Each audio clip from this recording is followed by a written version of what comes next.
এটা দেখো ঈদের আগের দিনটা, যেদিনটা আমরা টুকটাক জিনিসপত্র কিনতে গিয়েছিলাম, কারণ পরের দিন ঈদের ইনভিটেশন ছিল, ঈদের দাওয়াত ছিল আর কি।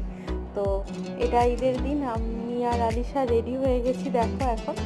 আর এখন যাব আলিশার ফ্রেন্ডের বাড়ি, আর হ্যাঁ অর্ঘরও ফ্রেন্ডের বাড়ি। তো দেখো এখন আমরা যাচ্ছি।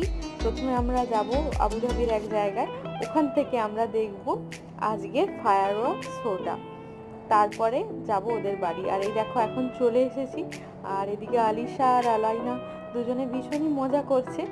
তো আমরা এখন এসেছি আবুধাবির মারিনা মলের সামনের এলাকাটাতে। ওখান থেকে না খুব ভালো করে ফায়ার ওয়ার্কটা দেখা যায়, এই দেখা হচ্ছে। আর এই ফায়ার ওয়ার্কসের একটা ভিডিও তো তোমাদের সাথে আগেই শেয়ার করেছি। তো ভীষণ মজা করেছিলাম ওই দিন, ভীষণ ভালোভাবে দেখতে পেয়েছি পুরো 5 মিনিটের এই ফায়ার ওয়ার্কসটা। এখন যাচ্ছি ওদের বাড়ির পথে।